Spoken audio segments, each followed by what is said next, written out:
Hello friend, সুরূপার রন্ধনশালায় দেখো আজকে সুরূপা তোমাদের সামনে কি নিয়ে এসেছে। আজকে আমি এই ফ্রাই প্যানটা একটু তেল দিয়ে বসিয়ে দিয়েছি। আজকে দেখো আমার লাঞ্চে থাকবে ঢেলা মাছ, ঢেলা ফ্যাসা যেটাকে বলে। দেখো এই ফ্যাসা মাছটা বেগুন দিয়ে রান্না করব এবং সেটাই তোমাদের সঙ্গে শেয়ার করব। দেখো এই ঢেলা ফ্যাসা আমি জানি না খাও কি না তোমরা, তবে এটা কিন্তু ইলিশ মাছের মতো স্বাদ, জানো তো। এটা খেতে খুব ভালো। এটা আমি একটু নুন হলুদ মাখিয়ে নিচ্ছি। হ্যাঁ, মাখিয়ে নিয়ে এবার কড়াতে এই ফ্রাই প্যানের মধ্যে তেল দিয়ে দিয়েছি। আমি এটা রান্না করব। এটা এই শীতকালে এই মাছটা ভীষণভাবে পাওয়া যায়, আর এই মাছের একটা টেস্ট আছে জানো তো, ভীষণ ভালো টেস্ট। এবং সেইটাই আমি রান্না করে খাবো আর তোমাদের দেখাবো না, সেটা তো আর হয় না। তাই জন্য আমি ভাবলাম আজকে এটাই তোমাদের সঙ্গে শেয়ার করি, তোমরাও দেখো। অনেকেই খায়, দোকানে যখন এত সবাই নিচ্ছে তাহলে অনেক লোকই খায়। তা যারা খাও আবার যারা খাও না তারাও একটু টেস্ট করে দেখো। এটা ইলিশ মাছের মধ্যে কিন্তু কাঁটা আছে ভাই, কাঁটা প্রচুর আছে, কিন্তু ভীষণ টেস্টফুল। ইলিশ মাছ খাও না, ইলিশ মাছে যেমন কাঁটা আছে এটাতেও কাঁটা আছে। এটা আর দেখো আমি বেগুন নিয়েছি, আর গুঁড়ো মশলার মধ্যে লঙ্কা হলুদ, এতে বিশেষ কোনো মশলা আমি দিই না। এটা খুব হালকা রান্না, কিন্তু খুব টেস্টফুল। কালো জিরে দিয়ে ইলিশ মাছ যেরমভাবে রান্না করে এটাও ঠিক কালো জিরে দিয়ে আমি ফ্যাসা মাছটা রান্না করব।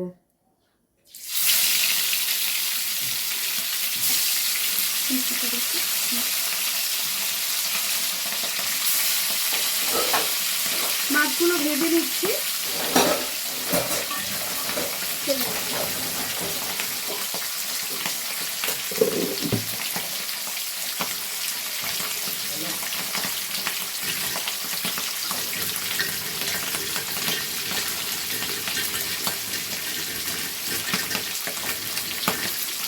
এগুলো কিন্তু খুব কড়া ভাজা হবে না, এটা হালকা ভাজা হবে।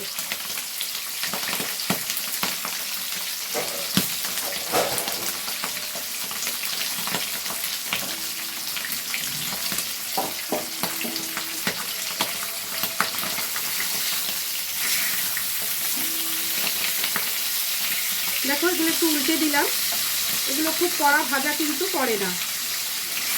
যেরকম ইলিশ মাছ হালকা ভেজে তুলে নিতে হয় এটাও তাই, তাও এক পিঠটা আমার বেশি ভাজা হয়ে গেল, এতটা ভাজা হয় না।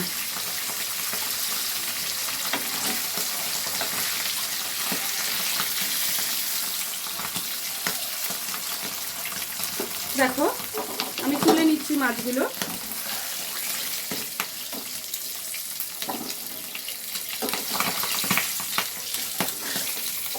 পাশে একটি পাত্র রেখেছি আমি, যার মধ্যে মাছগুলো তুলে নিচ্ছি, তোমরা দেখতেই পাচ্ছ। হ্যাঁ, এবারে দুটো মুড়ো আছে আর একটা পিস আছে, সেই দুটোও আমি ভেজে নেব।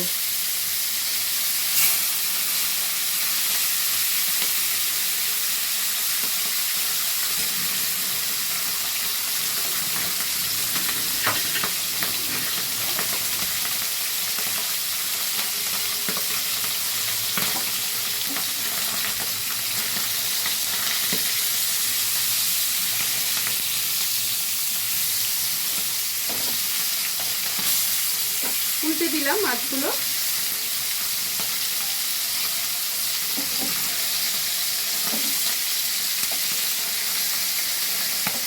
এই মাছগুলোতে জানো তো, শীতকালে এই মাছগুলোতে বেশ ভালো ডিম টিম হয়, ভাই ভালো লাগে খেতে, খুব টেস্ট মাছগুলো।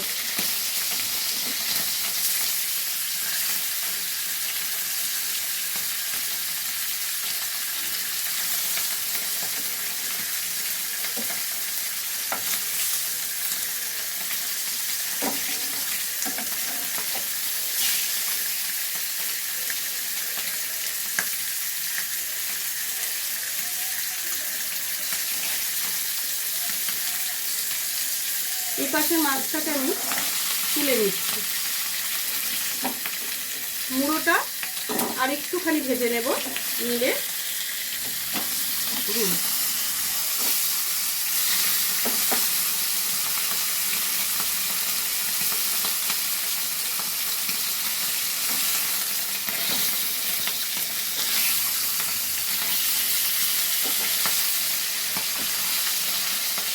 মুড়োটাতে অনেকটাই মাছ আছে, একজন মানুষের খাওয়ার পক্ষে যথেষ্ট।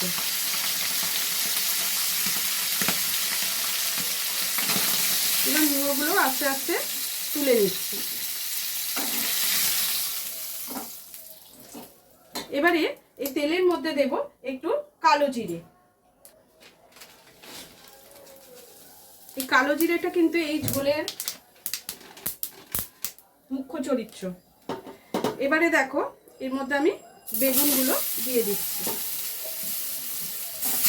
বেগুনটা দিয়েছি তো, ওটা আমাকে আরেকটু তেল দিতে হবে।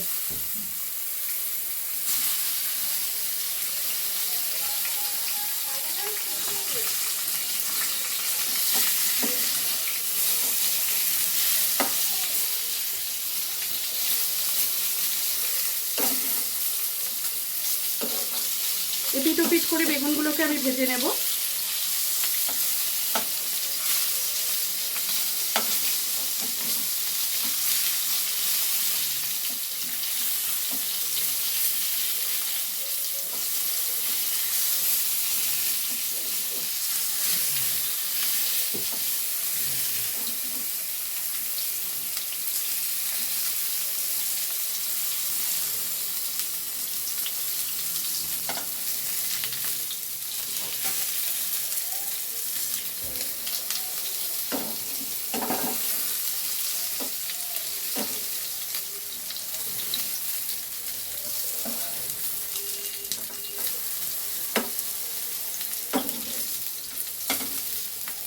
দেখো বেগুনগুলো আমার ভাজা হয়ে গেছে।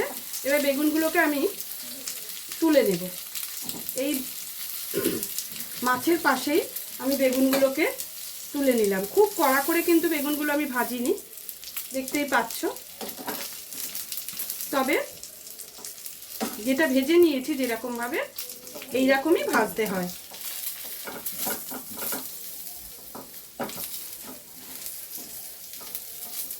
কয়েকটা বেগুন আবার বেশি লাল হয়ে গেছে। এবার এর মধ্যে আরেকটু তেল দেব।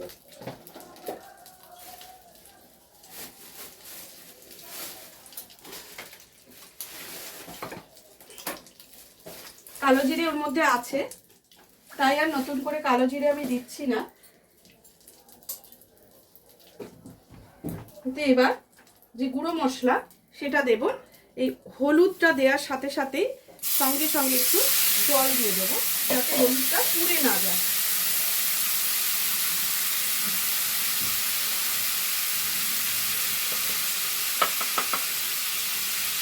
আর একটু কাশ্মীরি লঙ্কা আমার লাগবে।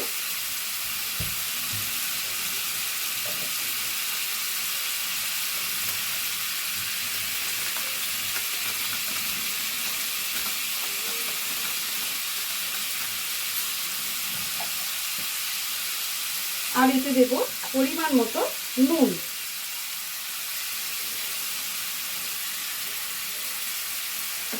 তা ভালো করে মশলাটাকে কষে নেব।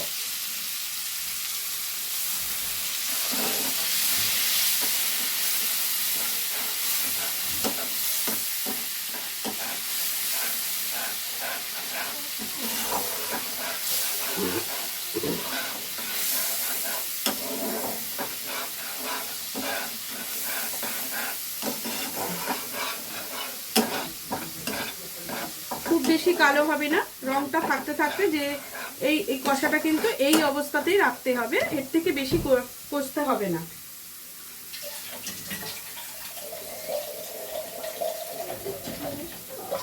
এবার এতে জল দিয়ে দেবো।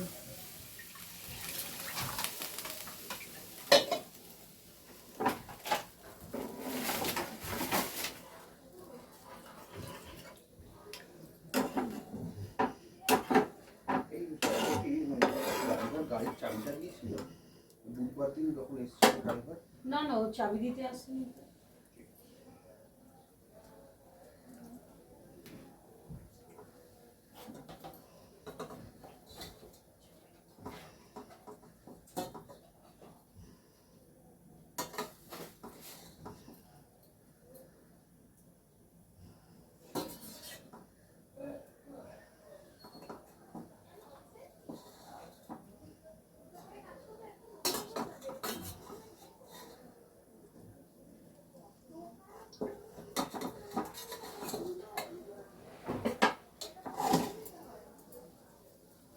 বেগুনগুলো আমি এই ঝোলের মধ্যে দিয়ে দিলাম।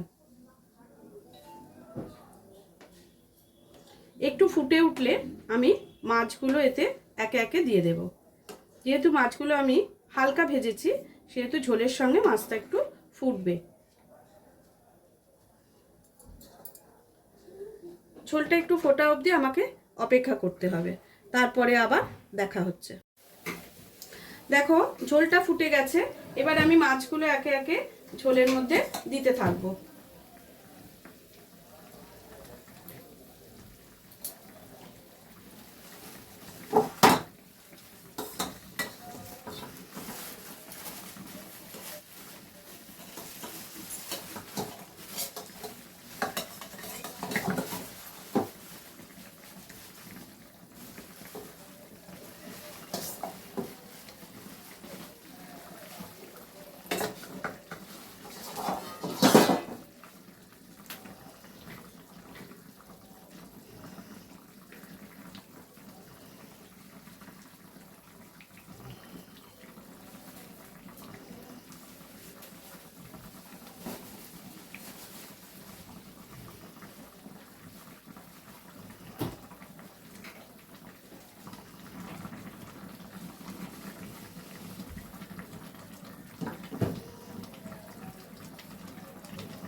মাছগুলো ওর মধ্যে দিয়ে দিলাম।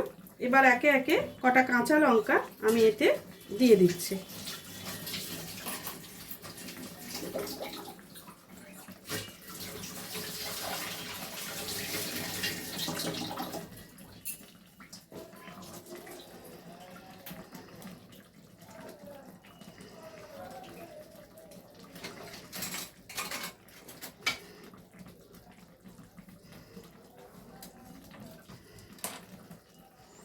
উপর থেকে ছড়িয়ে দেবো খানিকটা ধনেপাতা।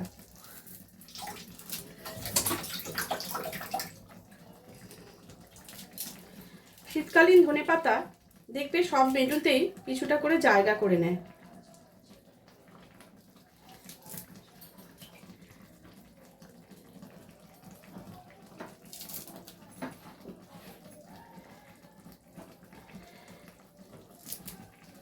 স্বাদটাই পাল্টে যায় ধনেপাতা দেওয়ার ফলে। গন্ধ যেন মনে হয় সব কিছু মিলিয়ে তার টেস্টটাই বদলে গেল।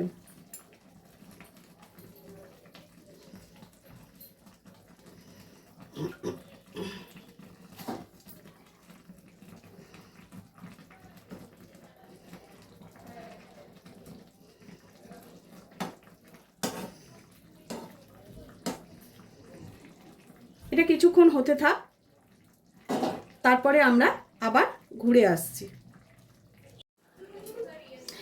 দেখো বন্ধুরা, আমার কিন্তু মাছের ঝোলটা রেডি হয়ে গেছে। ঠাসা মাছের বেগুন দিয়ে ঝোল আমি তোমাদের করে দেখালাম। ঝোলটা দেখছো কত সুন্দর ঝোলটা হয়েছে। আশা করি তোমাদের সকলেরই ভালো লেগেছে, ভালো লাগবে। এই ঝোলটা একবার আমার কথা শুনে রান্না করে খেয়ে দেখবে।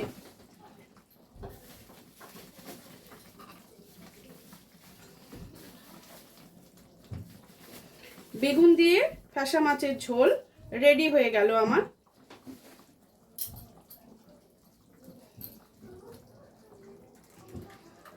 অনেকে ঢেলা মাছ বলে, আবার অনেকে ঠাসা মাছ বলে।